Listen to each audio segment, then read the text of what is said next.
Assalamualaikum warahmatullahi wabarakatuh. Di sini kami akan menjelaskan tentang inventory maintenance atau pemeliharaan persediaan.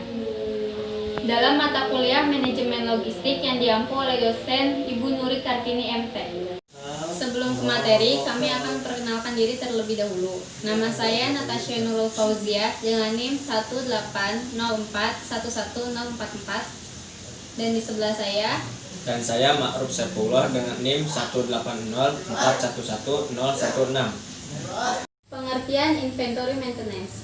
Sebelum ke inventory maintenance, saya akan menjelaskan tentang inventory terlebih dahulu. Inventory yaitu stok bahan atau barang yang disimpan dalam tempat tertentu, digunakan untuk memenuhi kebutuhan tertentu. Inventory maintenance.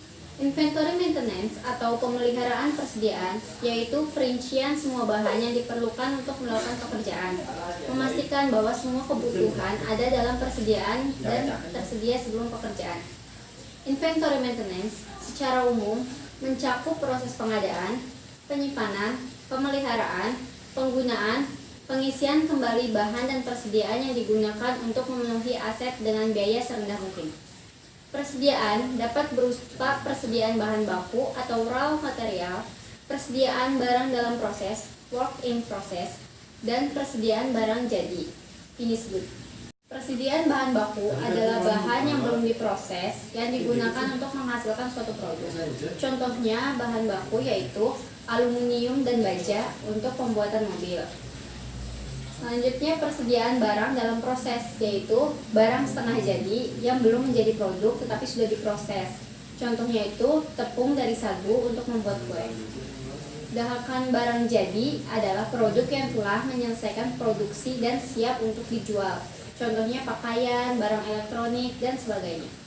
Fungsi inventory maintenance. Ada 4 fungsi dalam inventory maintenance, yaitu 1. Mengantisipasi kekurangan persediaan. Untuk berjaga-jaga, jika seumpama persediaan datang terlambat dan akan berpotensi mengganggu proses produksi. 2. Mengantisipasi pesanan persediaan ternyata tidak sesuai dengan kebutuhan. Perusahaan selalu harus memastikan pesanan persediaan yang diterima apakah sudah sesuai yang dibutuhkan untuk proses produksi. 3. Berjaga-jaga jika persediaan yang dibutuhkan ternyata tidak ada di pasaran. Langkah ini untuk mengantisipasi jikalau bahan yang bisa digunakan tidak ditemukan di pasaran, biasanya karena stok habis atau hal lainnya. 4. Menjamin lancarnya proses produksi. Terutama bagi perusahaan yang berfokus dalam memproduksi barang, proses produksi harus dipastikan tetap berjalan. Hal ini dilakukan supaya tetap bisa meraih keuntungan dan menyediakan kebutuhan bagi konsumen. Biaya-biaya dalam inventory maintenance. 1. Biaya penyimpanan, holding cost atau carrying cost, yaitu biasa yang dikeluarkan untuk menyimpan barang-barang yang telah dipesan. Yang termasuk dalam biaya penyimpanan yaitu biaya yang berhubungan dengan tempat penyimpanan, biaya modal, biaya asuransi, dan biaya pajak. 2. Biaya pemesanan atau order cost, yaitu biaya-biaya yang berhubungan dengan kegiatan pemesanan barang, mulai dari penempatan pemesanan atau order hingga tersedianya barang tersebut. Yang termasuk dalam biaya pemesanan yaitu pesanan dalam surat menyurat, sarana komunikasi, pengiriman barang, dan pemeriksaan barang. 3. Biaya persiapan atau setup cost, yaitu biaya yang terdiri dari biaya mesin-mesin yang menganggur, biaya persiapan tenaga kerja langsung, dan biaya penjadwalan. 4. Biaya kehabisan atau kekurangan persediaan bahan atau shortage cost, yaitu biaya yang timbul akibat tidak tersedianya bahan yang diinginkan pada saat diperlukan. Yang termasuk dalam biaya tersebut yaitu kehilangan penjualan, kehilangan pelanggan, dan tanggungan operasional perusahaan. Pendekatan metode inventory maintenance terbagi menjadi 5. Yang pertama, metode EOQ yang biasa disebut dengan metode kuantitas pesanan ekonomi, yang merupakan salah satu metode pengolahan persediaan dengan cara membeli persediaan sesuai dengan pesanan yang diterima. Yang kedua, metode material recruitment planning. Metode ini lebih dikenal dengan metode perencanaan kebutuhan material. merupakan metode pengendalian serta perencanaan persediaan untuk menjamin bahan baku selalu tersedia. Yang ketiga, metode just in time. Metode ini juga mempunyai istilah lain, yaitu metode tepat waktu, memungkinkan perusahaan sebisa mungkin dibuat tidak menyontek atau memiliki persediaan. Hal ini karena bisa Contoh kasus inventory maintenance. Kami mengambil contoh kasus inventory maintenance dari sebuah perusahaan yang bergerak di bidang manufaktur smartphone, memerlukan bahan baku yang berupa adaptor sebanyak 60.000 unit per tahun. Biaya pemesanan untuk mendapatkan adaptor tersebut adalah sebesar 200 per order, sedangkan biaya penyimpanannya adalah sebesar 0,5 per unit per tahun. Hari kerja per tahun adalah sebanyak 298 hari. Waktu tunggu untuk pengiriman adaptor tersebut adalah selama 10 hari.